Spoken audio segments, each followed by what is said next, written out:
High, আজকে আমরা discuss করব ফার্মাসি নিয়ে পড়ে কেরিয়ার কিভাবে বানানো হবে। শুধু ফার্মাসি নয়, আজকে আমাদের মেইন ফোকাস থাকবে কি করে আমরা বাইরে যেতে পারি, যে কোনো একটা জায়গাতে পড়াশোনা করে, সে নার্সিং হতে পারে, ফার্মাসি হতে পারে, অথবা এগ্রিকালচার হতে পারে। আমরা দেখব ব্যাচেলার ডিগ্রি ইন্ডিয়াতে করে কিভাবে বাইরে যাওয়া যেতে পারে। এবং সবাই যেটা বলে যে ফার্মাসি, এগ্রিকালচার, নার্সিং এরা এসব করে কিছু হবে না। আজকে আমরা সেটাই দেখাবো যে ইঞ্জিনিয়ারিং, মেডিকেল মতোই এই সাবজেক্টগুলোর ডিমান্ড দিন দিন বাড়ছে এবং অনেক বেশি। তো আজকে শুরু করবো ফার্মাসি কিভাবে আমরা পড়তে পারি। তো দেখো, প্রথমে তোমাদের ডাব্লিউবিসি তে যে পেপারটা হয় সেখানে দুটো পার্ট হয়। একটা হচ্ছে পেপার ওয়ান, পেপার ওয়ানে থাকে ম্যাথ, শুধুমাত্র ম্যাথের উপরে একটা পেপার হয়ে থাকে। তারপরে সেকেন্ড হাফে হবে পেপার টু, সেখানে থাকবে ফিজিক্স এবং কেমিস্ট্রির উপর কোশ্চেন। ডাব্লিউবিসি তে সেকেন্ড পেপার। এই পেপারটাতে তোমাদের যে স্কোর হবে তার উপর ফার্মাসি র্যাঙ্ক আলাদা বেরোবে, ডাব্লিউবিসি র্যাঙ্ক, ম্যাথকে ইনক্লুড করে ইঞ্জিনিয়ারিং এর র্যাঙ্ক আর একটা বেরোবে। তো ফার্মাসি র্যাঙ্কটা শুধুমাত্র ফিজিক্স কেমিস্ট্রি স্কোরের উপরই বেরোবে। তাহলে তোমাদেরকে ফিজিক্স কেমিস্ট্রি ভালো করে স্ট্রং করতে হবে, আর কেমিস্ট্রি তো সবসময়ের জন্যই কাজে লাগবে, কেমিস্ট্রি ছাড়া উপায় নেই। হয়ে গেল। এরপরে তোমরা একটা ভালো কলেজ চুজ করবে ফার্মাসি পড়ার জন্য, বি ফার্ম এবং ডি ফার্মও হয়। ডি ফার্মের ব্যাপারে আমরা যাচ্ছি না, বি ফার্মের ব্যাপারেই বলবো। যে 4 ইয়ার্স, এই 4 ইয়ার্সে তোমরা কি করবে এবং কোন কলেজটা চুজ করা উচিত, ভালো করে মন দিয়ে বোঝার চেষ্টা করো। আমি পেলাম না হয়তো কোনো ভালো মেডিকেল কলেজ বা ইঞ্জিনিয়ারিং কলেজ বা এনআইটি পেলাম না, বা জি ক্যাট হতে পারবো না, কিন্তু আমি যদি ফার্মাসিতে একটা ভালো কলেজ যেতে পারি, সে হতে পারে national institute of pharmaceutical education and research, one of the good college for pharmacy study. এরপর রয়েছে India institute of chemical technology, ICT Mumbai, আরও একটা ভালো কলেজ রয়েছে। এছাড়া বিটিএস পালানি, এখান থেকে প্রচন্ড ছেলে বাইরে যায়।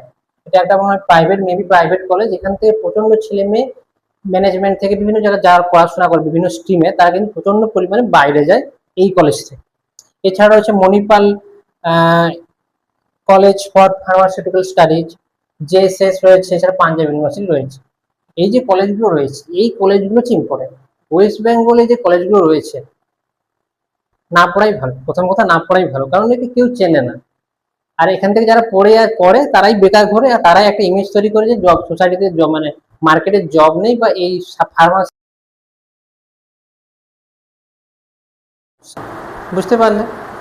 এখন ব্যাপার হচ্ছে, আমরা তো বি ফার্মে ধরলাম এই একটা কলেজ, আমরা এই কলেজগুলো পেয়ে গেলাম, এই কোনো একটা কলেজে আমরা বি ফার্মে অ্যাডমিশন নিয়ে নিলাম, স্যার বেসরকারি হতে পারে অথবা আমরা সরকারি হতে পারে। এরপরে প্রশ্ন হচ্ছে আমাদের ব্যাচেলারের সময় কী কী করতে হবে। দেখো, ব্যাচেলারের সময় যে জিনিসগুলোতে ফোকাস রাখতে হবে তোমাদের, যা কেন তোমাদের এই এমএসসি অ্যাপ্লিকেশনের জন্য তোমরা কিন্তু ব্যাচেলার ডিগ্রি করে বাইরে, যেমন জার্মানি, ইউএসএ, কানাডা, ইসরায়েল, বিভিন্ন জায়গাতে কিন্তু তোমরা মাস্টার ডিগ্রি করতে পারো। এই মাস্টার ডিগ্রির জন্য কী কী লাগবে? প্রথম তোমার লাগবে bachelor degree, B Pharm degree, transcript, একটা ভালো গুড সিজিপি মানে গ্রেড, কত পরীক্ষাতে মার্কস। তারপর হচ্ছে CV, motivation letter, letter of recommendation.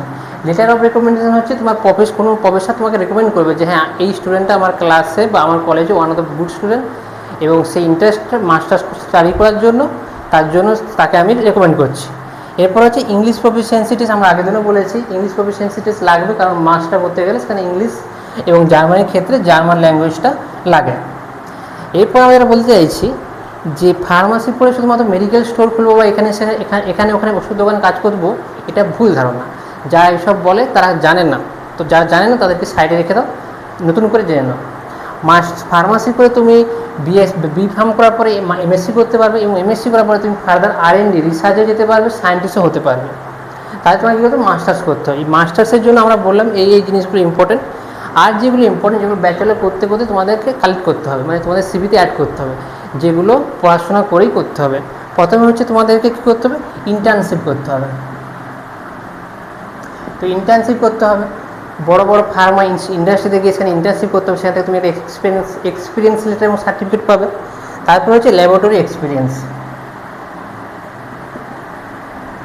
এরপর হচ্ছে ল্যাবরেটরি এক্সপিরিয়েন্স। তুমি যে এই কলেজগুলো যাবে, এই কলেজগুলোর ইনফ্রাস্ট্রাকচার হচ্ছে সবথেকে ভালো।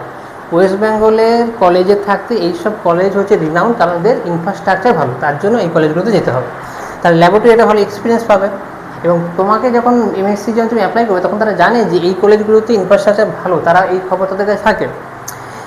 ইনস্টান্সিভ হয়ে গেল, ল্যাবরেটরি এক্সপিরিয়েন্স হয়ে গেল। এবার হচ্ছে ফাইনাল ইয়ার প্রজেক্ট। ফাইনাল ইয়ারে ভালো প্রজেক্ট করতে হবে, তার জন্য একটা ভালো প্রফেশন খুঁজতে হবে ওই ইনস্টিটিউটের মধ্যে বা অন্য কোনো ইনস্টিটিউটে। তো final year project, laboratory experience, internship, এইগুলো হচ্ছে ইম্পর্টেন্ট, যেগুলো তোমাদেরকে ফোকাস করতে হবে। এবং তার সাথে হচ্ছে English proficiency test, English test, এটা কিন্তু ফোকাস করতে হবে। সাথে সাথে তোমাকে এই এক্সামটার জন্য প্রিপারেশান শুরু করে দিতে হবে। তাহলে এইটা হচ্ছে ব্যাপার, কীভাবে তোমরা মাস্টার্সের জন্য অ্যাপ্লাই করতে হবে। তো মাস্টার্সে অ্যাপ্লাই করার জন্য কিন্তু এইগুলো লাগবে। এবার প্রশ্ন হচ্ছে তোমরা ফার্মাসিতে কী কী পড়ানো হয়। দেখো, প্রথমে ড্রাগ ডিসকভারি, ড্রাগ ডেভেলপমেন্ট, এই জায়গাতে প্রচুর পড়াশোনা হয় এবং এগুলোতে প্রচুর স্কোপ। তুমি এটাতে এমএসসি করতে পারো এবং ফার্দার পিএইচডি করতে পারো এবং সায়েন্টিস্টও হতে পারো। এরপরে এটা রয়েছে কিছু কোয়ালিটি কন্ট্রোল, কোয়ালিটি অ্যাসুরেন্স, এগুলো হচ্ছে কোম্পানি জব, যে কোয়ালিটি কন্ট্রোল। এরপরে হচ্ছে ফার্মাসিতে যেটা হচ্ছে বায়োটেকনোলজি এবং ফার্মাকোলজি, এটা হচ্ছে একটু টেকনিক্যাল লাইন। তো এখানে কিন্তু প্রচণ্ড এআই, ডাটা সায়েন্স, সফটওয়্যারস, এগুলো ব্যবহারটা বেশি হয়। তাহলে এইখানে কিন্তু প্রচণ্ড ডিমান্ড। এছাড়াও রয়েছে তোমাদের ক্লিনিক্যাল রিসার্চ। ক্লিনিক্যাল রিসার্চ বলতে একটা ঔষধ তৈরি হওয়ার পরে, মেডিসিন তৈরি হওয়ার পরে মার্কেটে যখন লঞ্চ হয় সেটাকে অ্যাপ্রুভ করতে হয়, সেই সমস্ত কাজবাজ ক্লিনিক্যাল রিসার্চের মধ্যেও রয়েছে। এবং ফার্মা বিজনেস হচ্ছে অনেকটা এমবিএর মতো প্রোগ্রাম। তো ফার্মাসি পড়েও তোমরা কিন্তু এমবিএতে যেতে, মানে এমবিএ টাইপ ফার্মাসির উপরে এমবিএ করতে পারো, সেরকম একটা ব্যাপার রয়েছে। তো এইগুলো হচ্ছে আমরা শিখে গেলাম যে ফার্মাসিতে কী কী পড়ানো হয়, কী কী পার্ট হয়। আমি বিএসসি করতে পারি, এমএসসি করতে পারি, তারপরে আমি সায়েন্টিস্টও হতে পারি, পিএইচডিও করতে পারি। আরেকটা যেটা অপরচুনিটি রয়েছে অ্যাব্রোডে বলতে এটাই বললাম যে এমএসসির জন্য তোমরা অ্যাপ্লাই করবে, সেটা আইদার তোমরা জার্মানি রয়েছে, কানাডা রয়েছে, ইউএসএ রয়েছে এবং রয়েছে ইসরায়েল। তো এই কান্ট্রিগুলোতে কিন্তু প্রচুর পরিমাণে স্টুডেন্ট নেই, মাস্টার স্টুডেন্ট। এবং অ্যাব্রোডের সুবিধা কী রয়েছে, যেমন দুবাই হেলথ অথরিটির একটা এক্সাম হয় ডিএইচএ। এই ডিএইচএর এক্সামের থ্রু দিয়ে কিন্তু তোমরা অ্যাজ এ ফার্মাসিস্ট হিসেবে তোমরা জবও করতে পারবে। মানে তুমি ওই পরীক্ষাতে তুমি ক্র্যাক করো, তাহলে ওই পরীক্ষাটাতে তুমি চাকরি পাবে, যেটা তোমার দুবাইয়ে পোস্টিং হবে।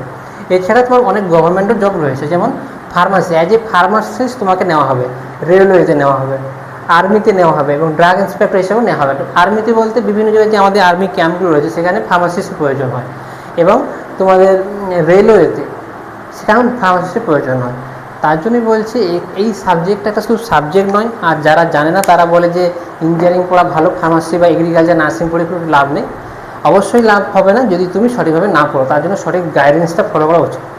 তোমাদের চারপাশে বা আমাদের গ্রামীণ এলাকাতে কেউই জানে না যে কোন সাবজেক্ট নিয়ে পড়লে কী করা যায়, তার জন্য তারা মনে করে কিছুই হয় না। আমি যখন কেমিস্ট্রি শুরু করেছিলাম পড়তে, কেমিস্ট্রির অনার্স করেছিলাম, সবাই জানে যে কিছুই হবে না, বেকার ঘুরে এসে টিউশনই পড়াবে। হ্যাঁ, সবাই বুঝতে পেরে গেছে কী করা যায় না করা যায়। তো সেরকম, তার জন্য বলছি তোমাদেরকে ভালো করে শুনতে হবে কথা।